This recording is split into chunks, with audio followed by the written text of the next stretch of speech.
بسم اللہ الرحمن الرحیم۔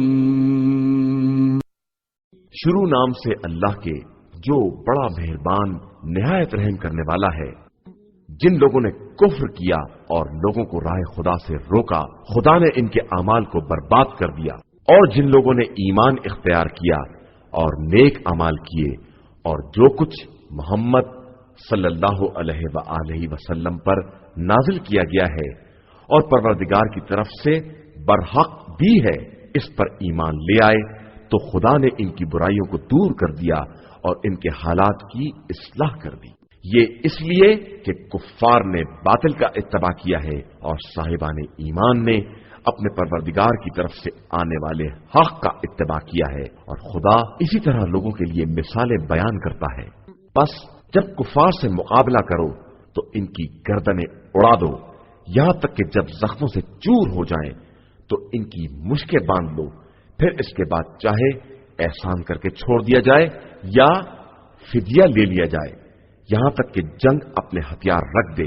یہ یاد رکھنا، اور اگر خدا چاہتا تو خود ہی ان سے بدلہ لے لیتا، لیکن وہ ایک کو دوسرے کے ذریعے آزمانا چاہتا ہے، اور جو لوگ اس کی راہ میں قتل ہوئے وہ ان کے اعمال کو ضائع نہیں کر سکتا ہے۔ وہ عنقریب انہیں منزل تک پہنچا دے گا اور ان کی حالت سنوار دے گا۔ وہ انہیں اس جنت میں داخل کرے گا جو انہیں پہلے سے پہنچوا چکا ہے۔ ایمان والو، اگر تم اللہ کی مدد کرو گے تو اللہ بھی تمہاری مدد کرے گا اور تمہیں ثابت قدم بنا دے گا۔ اور جن لوگوں نے کفر اختیار کیا ان کے واسطے ڈگمگاہٹ ہے اور ان کے اعمال برباد ہیں۔ یہ اس لیے کہ انہوں نے خدا کے نازل کیے ہوئے احکام کو برا سمجھا تو خدا نے بھی ان کے اعمال کو ضائع کر دیا۔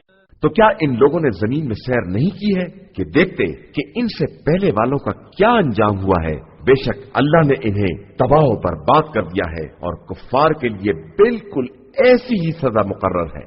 یہ سب اس لیے ہے کہ اللہ صاحبان ایمان کا مولا اور سرپرست ہے، اور کافروں کا کوئی پرسان حال نہیں ہے۔ بے شک جو لوگ ایمان لائے اور انہوں نے نیک اعمال انجام دیے، خدا انہیں ایسے باغات میں داخل کرے گا جن کے نیچے نہریں جاری ہوں گی، اور جن لوگوں نے کفر اختیار کیا وہ مزے کر رہے ہیں اور اسی طرح کھا رہے ہیں جس طرح جانور کھاتے ہیں، اور ان کا آخری ٹھکانہ جہنم ہی ہے۔ اور کتنی ہی بستیاں تھیں جو تمہاری اس بستی سے کہیں زیادہ طاقتور تھیں جس نے تمہیں نکال دیا ہے۔ جب ہم نے انہیں ہلاک کر دیا کوئی مدد کرنے والا بھی نہ پیدا ہوا۔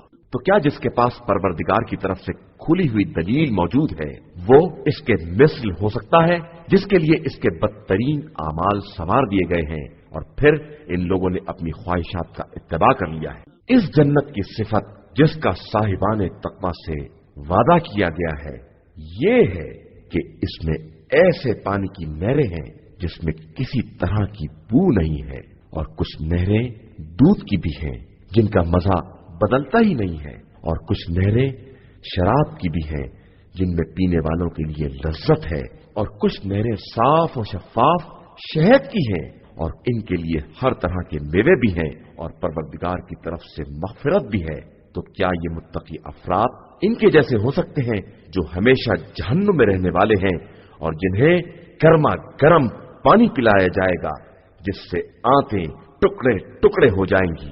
اور ان میں سے کچھ افراد ایسے بھی ہیں جو آپ صلی اللہ علیہ وآلہ وسلم کی باتیں بظاہر غور سے سنتے ہیں، اس کے بعد جب آپ صلی اللہ علیہ وآلہ وسلم کے پاس سے باہر نکلتے ہیں تو جن لوگوں کو علم دیا گیا ہے ان سے کہتے ہیں کہ انہوں نے ابھی کیا کہا تھا؟ یہی وہ لوگ ہیں جن کے دلوں پر خدا نے مہر لگا دی ہے اور انہوں نے اپنی خواہشات کا اتباع کر لیا ہے۔ اور جن لوگوں نے ہدایت حاصل کر لی خدا نے ان کی ہدایت میں اضافہ کر دیا اور ان کو مزید تقویٰ عنایت فرما دیا۔ پھر کیا یہ لوگ قیامت کا انتظار کر رہے ہیں کہ وہ اچانک ان کے پاس آ جائے جبکہ اس کی علامتیں ظاہر ہو گئی ہیں؟ تو اگر وہ آ بھی گئی تو کیا یہ نصیحت حاصل کریں گے؟ تو یہ سمجھ لو کہ اللہ کے علاوہ کوئی خدا نہیں ہے، اور اپنے اور ایماندار مردوں اور عورتوں کے لیے استغفار کرتے رہو کہ اللہ تمہارے چلنے پھرنے ٹھہرنے سے خوب باخبر ہے۔ اور جو لوگ ایمان لے آئے وہ یہ کہتے ہیں کہ آخر جہاد کے بارے میں سورہ کیوں نہیں نازل ہوتا، اور جب سورہ نازل ہو گیا اور اس میں جہاد کا ذکر کر دیا گیا تو آپ صلی اللہ علیہ وآلہ وسلم نے دیکھا جن کے دلوں میں مرض تھا وہ آپ کی طرف اس طرح دیکھتے رہ گئے جیسے موت کسی غشی تاری ہو گئی ہو، تو ان کے واسطے ویل اور افسوس ہے۔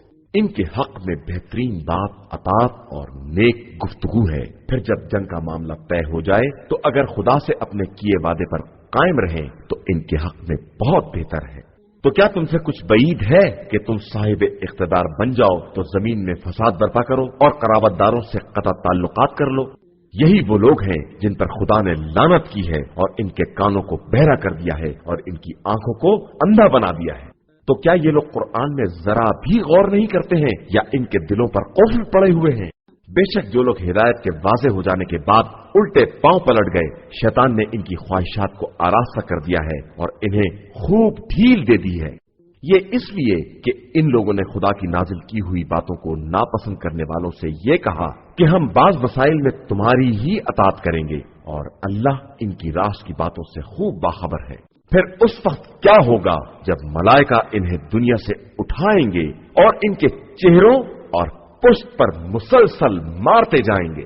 یہ اس لیے کہ انہوں نے ان باتوں کا اتباع کیا ہے جو خدا کو ناراض کرنے والی ہیں اور اس کی مرضی کو ناپسند کیا ہے، تو خدا نے بھی ان کے اعمال کو برباد کر کے رکھ دیا۔ کیا جن لوگوں کے دلوں میں بیماری پائی جاتی ہے ان کا خیال یہ ہے کہ خدا ان کے دلوں کے کینوں کو باہر نہیں لائے گا؟ اور ہم چاہتے تو انہیں دکھلا دیتے اور آپ چہرے کے آثار ہی سے پہچان لیتے اور ان کی گفتگو کے انداز سے تو بہرحال پہچان ہی لیں گے، اور اللہ تم سب کے اعمال سے خوب باخبر ہے۔ اور ہم یقیناً تم سب کا امتحان لیں گے تاکہ یہ دیکھیں کہ تم میں جہاد کرنے والے اور صبر کرنے والے کون لوگ ہیں، اور اس طرح تمہارے حالات کو باقاعدہ جانچ لیں۔ بے شک جن لوگوں نے کفر اختیار کر لیا اور لوگوں کو خدا کی راہ سے روکا اور ہدایت کے واضح ہو جانے کے بعد بھی پیغمبر صلی اللہ علیہ وآلہ وسلم سے جھگڑا کیا، وہ اللہ کو کوئی نقصان نہیں پہنچا سکتے ہیں، اور اللہ عنقریب ان کے اعمال کو بالکل برباد کر دے گا۔ ایمان والو اللہ کی اطاعت کرو اور رسول صلی اللہ علیہ وآلہ وسلم کی اطاعت کرو، اور خبردار اپنے اعمال کو برباد نہ کرو۔ بے شک جن لوگوں نے کفر اختیار کیا اور خدا کی راہ میں رکاوٹ ڈالی اور پھر حالت کفر ہی میں مر گئے تو خدا انہیں ہرگز معاف نہیں کرے گا۔ لہذا تم ہمت نہ ہارو اور دشمن کو صلح کی دعوت نہ دو، اور تم سر بلند ہو اور اللہ تمہارے ساتھ ہے، وہ ہرگز تمہارے اعمال کے ثواب کو کم نہیں کرے گا۔ یہ زندگانی دنیا تو صرف ایک کھیل تماشا ہے، اور اگر تم نے ایمان اور تقوی اختیار کر لیا تو خدا تمہیں مکمل اجر عطا کرے گا، اور وہ تم سے تمہارا مال طلب نہیں کرے گا۔ وہ اگر طلب بھی کرے اور اصرار بھی کرے تو تم بخل ہی کرو گے، اور خدا تمہارے کینوں کو خود ہی ظاہر کر دے گا۔ ہاں تم وہی لوگ ہو جنہیں رائے خدا میں خرچ کرنے کے لیے بلایا جاتا ہے، تو تم میں سے بعض لوگ بخل کرنے لگتے ہیں، اور جو لوگ بخل کرتے ہیں وہ اپنے ہی حق میں بخل کرتے ہیں، اور خدا سب سے بے نیاز ہے۔